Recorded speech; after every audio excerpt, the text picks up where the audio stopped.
किसी ने बड़े कमाल की बात कही है कि इंसान जब गलत काम करने जाता है तो दाएं बाएं आगे पीछे सब तरफ देखता है, सिर्फ ऊपर देखना भूल जाता है। अपने शिष्य के साथ लगातार भ्रमण पर निकले हुए थे। एक शहर से एक गांव से दूसरे गांव, शहर से दूसरे शहर जाते ही रहते थे। एक सुबह वो निकल रहे थे अपनी यात्रा पर तो एक नदी के किनारे से निकले और जो महात्मा जी थे बड़े शांत विचार के थे, बहुत शांत रहना पसंद करते थे, कम बात करना पसंद करते थे। शिष्य को बहुत मजा आता था दूसरों की जिंदगी में झांकने में।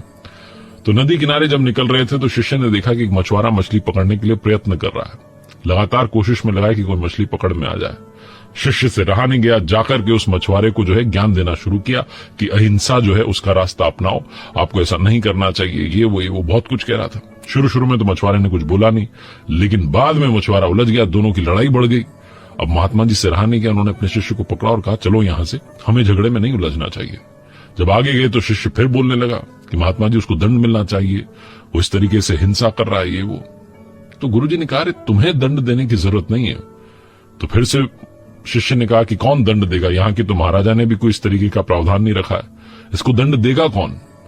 गुरुजी ने कहा इसको जिसको दंड देना है वो दे देगा, वो सबको समय आने पर दंड दे देता है। इस बात को 1-2 साल बीत गए। कमाल की बात कि उसी रास्ते से, उसी गांव की उस नदी के वहां से एक बार फिर से 2 साल बाद निकले तो शिष्य देखता है कि नदी के किनारे पर एक सांप अपनी जान बचाने के लिए संघर्ष कर रहा है, बहुत घायल अवस्था में है और चींटियां उसे नोच रही हैं। शिष्य से रहा नहीं गया, उसके अंदर की दया बाहर आ गई। उसे लगा कि बस मुझे अब इसकी जान बचानी है, दौड़ा उस सांप को बचाने के लिए। गुरुजी ने फिर से हाथ पकड़ लिया, बोला नहीं, तुम्हें यह भी नहीं करना। शिष्य ने कहा गजब कर रहे हो, कोई हिंसा करने जा रहा है, रोक रहा हूं तो मना कर रहे हो, किसी को बचाने जा रहा हूं तो मना कर रहे हो। महात्मा जी ने कहा तुम भूल गए, 2 साल पहले यहीं से हम निकले थे और तुमने एक मछुआरे से झगड़ा किया था, उसे समझाया था कि हिंसा नहीं करनी चाहिए, वो मछलियों को पकड़ रहा था। तुमने उसे कहा था कि नहीं गलत काम है, लेकिन उसने सुनी नहीं। तुम्हें बताना चाहता हूं कि ये वही मछुआरा है जो सांप का जन्म लेकर आया और ये वही मछलियां हैं जो चींटियों के रूप में उसे नोच कर खा रही हैं।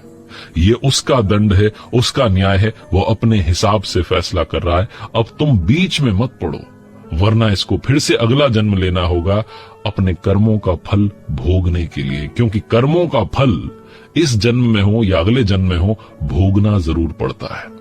बहुत छोटी सी कहानी जिसका सार ये समझाता है कि कर्मों से डर कर रहिए, अपने कर्म करने जाएं तो इस बात का ख्याल रखें कि सिर्फ आगे पीछे दाएं बाएं देखने से बात नहीं बनेगी, ऊपर भी देखना जरूरी है, क्योंकि ऊपर वाला सब देख रहा है।